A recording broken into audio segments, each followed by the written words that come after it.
Hi mga master, welcome back to my channel. Ngayon nandito po tayo sa Manila North Cemetery. Oo, dito po sa Quezon City. At kasama po natin Manila to, hindi Quezon City. Hindi po.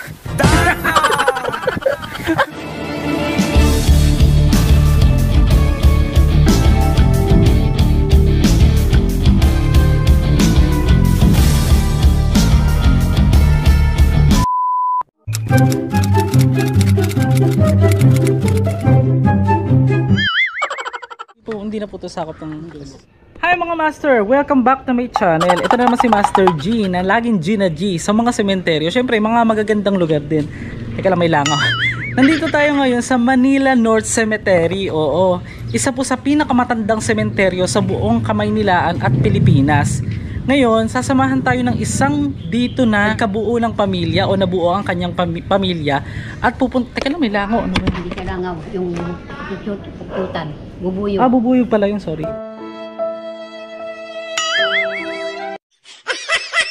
Sasamahan tayo ng isang taga dito na siya nagkapamilya at nagkaanak. Sa loob po ng 45 years mga master, dito siya nanirahan sa sementeryo. Bukod pa dun sa itutur niya tayo, kikwentuhan niya tayo ng mga kababalaghan din dahil nga alam naman natin malapit ng araw ng mga patay. Itong si Nanay Ason, papakilala ko sa inyo yan. So bali 45 years na po kayo nandito. 45 years. Oo. Pero unahin muna natin yung kapatid na si Saturnina, yung babae, no? Kapatid ni Rizal. So ito guys. Dito tayo dito. Mula sa pool kayo na po ang pinag-alaga niyan. Nung mamatay na yung lola ko, bali ako na ang pumalit sa kanya. Dati lola ko. Opo, opo. Kasi nung mamatay na lola ko, ako na ang pumalit sa kanya. So mga master, ito na. Yung nasa likod ko na ito, yan, ikutin natin, puntahan na po natin yung mismong kapatid niya. Si Saturnina po, ano? Saturnina. Opo. Ah, okay. 1913. Ay, ang dami na pong mga ano, mga nakalibing na eh. Kasi mga ano yan, Mga angkan, oh. Kita mo naman siya nitong November 1887 at namatay nitong 1953. Ang pangalan niya ay Jose Cuber. mga angkan ng Beria. Mga angkan ito ng Hidal. So mga kamag-anakan po ito ni Rizal. Oo. Ito, yung Saturnina, Rizal. Ay, oo, ito yung kapatid ni Rizal, mga master. niya? Si Saturnina Hidalgo ay ang pinakamatandang kapatid ni Jose Rizal. Siya ay pinanganak noong June 4, 1850 at pumanaw noong September 14, 1913. Siya ang isa sa pinakamayamang tao sa Tanawan, Batangas ng kanyang kapanahunan. Tinatawag din siyang Neneng. Dahil nga sa pagiging malapit na kapatid na babae ni Rizal, ay naiiba talaga ang kanilang pagiging close.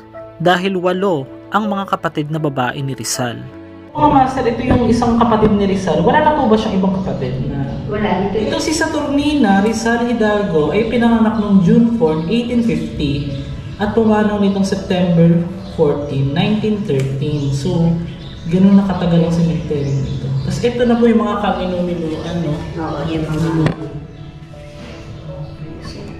Makikita nyo guys, dito sa kanyang mausoleo. Simple lang din. Tapos po, ano po, sino po yung mismong tao na nakakausap nyo dito na ngayon? Yung na siya, Yung nagbibilin? yung pamilya na ng Hidalgo. Ah, Hidalgo. Wala na pong Rizal.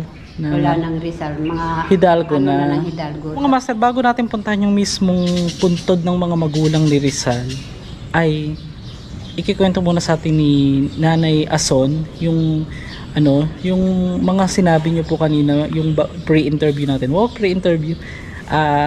Yung may binanggit po kayong kababalagang nangyayari po dito sa sementeryo.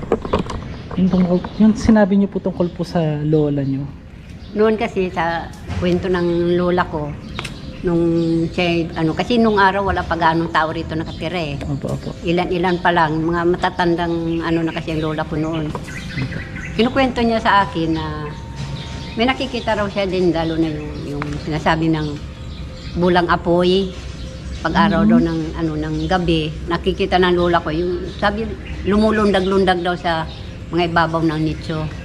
Yun ang Pero kwento. naituro po ba sa inyo kung saang parte dito sa Doon yung sa may, ano, yung sa may pyramid.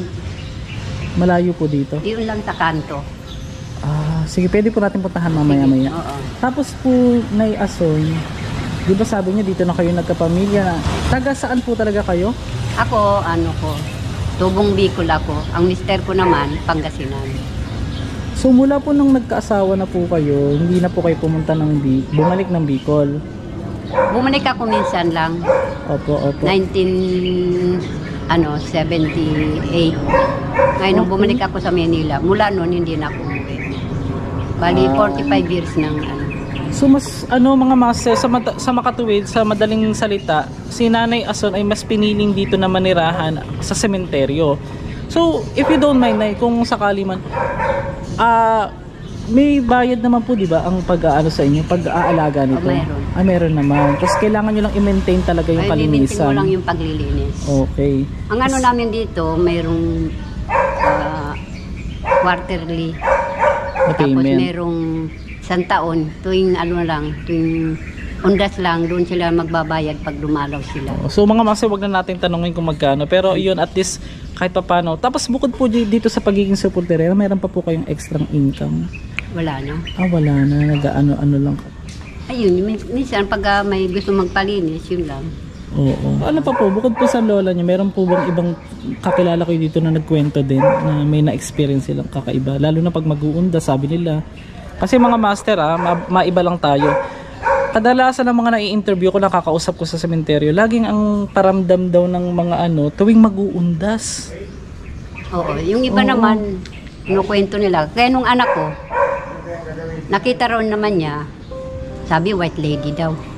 Naglalakad sa kalsada, kasama yung kanyang asawa. Sabi nung asawa, diretso lang ang lakad, wag kang lilingon. Basta wag mo lang papansinin. Mga master, pangkaraniwan din ng mga white lady, di ba? So, ano po yung nakita nilang white lady na biglang tumawid or dahan-dahan lang? Naglalakad lang. Naglalakad siya. Yung puntod po mismo ni Gat Jose Rizal ay wala na po dito dahil alam naman natin na iyon ay nakalagak na sa Laguna. sa Calamba, Laguna. Kaya hindi natin masasabi na nandito pa or what. Sa total, nandito na tayo sa Manila North Cemetery. Balikan natin yung puntod ni Fernando po Jr.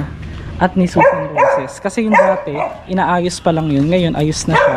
Maganda na. Kaya titignan natin. Hello. Ano pa po yung isang kinuwento nyo kanina? Yung tungkol dun sa babaeng may hawak na ano pa? Ano? Dito nga rin yun, saka yung bulang apoy na lulundag-lundag dyan sa mga nito. Ano po yung itsura ng babae? Kwento ng lola ko, Opo. nakaputi siya, mahaba buhok, tapos nakapiring ang mata. Naglalakad lang siya dyan, pag ganun-ganun dyan. Dito? Oo, sa lugar na yan. Okay. Kasi nung araw, sila rin ng caretaker dito. Okay. So, nakikita niya. Ano pong hawak niyon? Yung Yung kinikwento para niyo bang kanina? siyang timbangan. Yung ba yung ganyan? Opo, May parang hawak siyang timbang. ganun, tapos mayroong ganun na timbang. Parang timbangan siya, di ba? Oo. Mayroon drawing nun, di ba? Yung may O, di babaeng ba merong mga nakapiring. ganun sa ginagamit sa NBI, yung logo? Oo, di ba? Nakaganon siya. Speaking of NBI, shoutout po sa mga taga NBI. Hello po sa inyo, mga subscriber din natin yung iba dyan. Dito siya banda nagpapakita. Oo. Yung sinasabing bolang apoy. Yan, yung manito na yan. Diyan daw yan, akit panaog daw siya dyan. Opo. Tapos tatalon-talon. Ay, Yun ang kwento ng lola ko nung araw. oo. Kaya syempre hindi niyo po makakalimutan dahil bata pa kayo nung Oo, kinikwento bata na sa pa. inyo. Kinukwento ng lola ko. Diyan daw yan, makikita mo raw yan dyan. Tatalon-talon siya, pas pababa, paakyat daw siya dyan. Tapos mutanton niya sa mga nicho. Saan po nakalibing yung lola niya? Dito na din. Dito na doon. Okay. Kanino bang musileo itong mga to? Ano yan? Ano ni Gloria Arroyo Macapagal. Ano niya po? Dito, dumadalo sila rito. Dito ata nakalibing, di ko alam kung yun. Mga magulang po ni Gloria, ganon? Or lola? Di ko alam kung lola. Basta Mga relatives po ni Gloria Macapagal. Okay. Sabi ni Nanay Ason, ito raw ay mga relatives ng dating Pangulong Gloria Macapagal Arroyo. So, bukod po dito, Sensya na kayo guys, baka akala nyo may nangyaring kay nilagay ko sa thumbnail yung mukha ni dating Pangulong Gloria Macapagal Arroyo sa ating pagpasyal dito sa. So tingnan nyo guys, meron ditong mga magagandang mausoleo. Ang ganda po nitong isang ito. Pinanganak siya ng 1899 at pumanaw ng 1967. Yan nasa Espino. Espino Berhel de Dios. Ganda. Mga lumang. Meron po ba kayo naialam dito na mas lumang puntod pa? Wala na akong Talagang ang dami nang nakatira dito sa Manila North Cemetery na, no? Marami na. Libo ng bilang na pamilya nakatira dito. Yung kanina po? PJ. Kay Fernando. Malayo ba pag nilakad? Malayo-layo din. Sa dulo pa. Oo. So i-check lang natin mga master para at least makita na natin. Kasi yung huling vlog natin kay FPJ at saka kay Susan Roses ay hindi pa po ayos. So ngayon ayos na po sila. Isasama na po natin sa video mga master.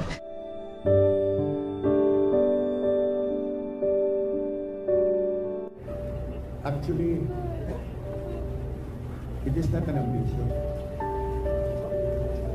It's more of serving people and dedicating your life.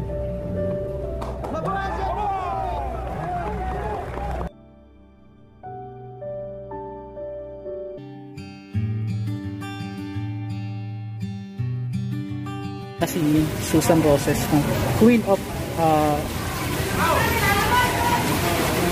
Philippine movie.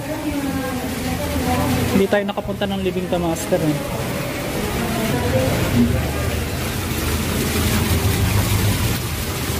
Actually, so mga kamaster, hindi pala siya totally nakabukas sa public yung gate. Nataon lang na pinagbigyan tayo, nakapasok tayo dito sa pinakaloob. So, yun, kung makikita ninyo, may mga bagong dumalaw pa rito. Dito si Susan Roses.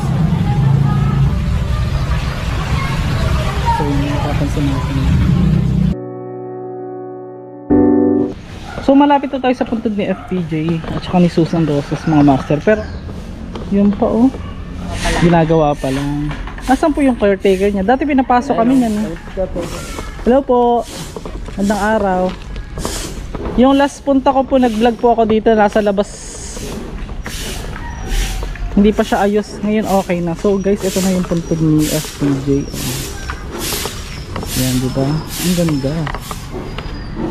Ito mo yun po. So papasok tayo. Hindi, kahit sa labas na lang. Makikita naman sa labas pa lang guys. So ito na siya. Ayos na siya ngayon. Kasi dati yung unang punta natin hindi pa to ayos eh. So mga master, ito na yung puntod ni FPJ. Kasama niya si Susan Roses. So ito po, ayos na siya ngayon kasi last time pinuntahan natin hindi pa to masyadong ayos.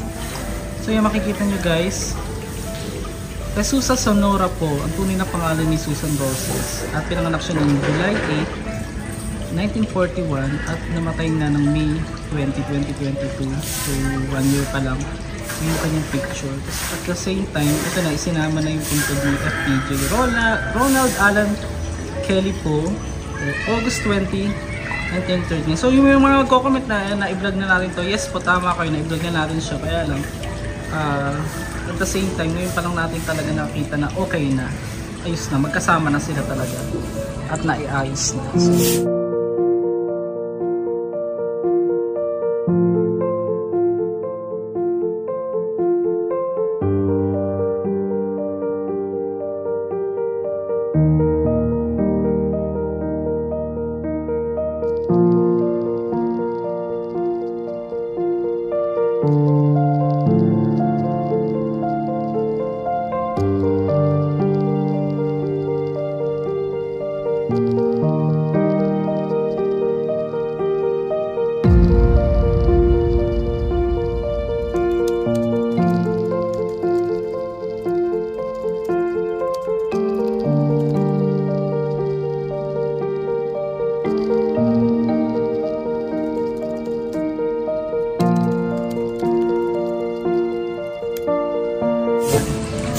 mga dito, mga kamag-anak sila dito sa kabilang side. Ayan, so guys.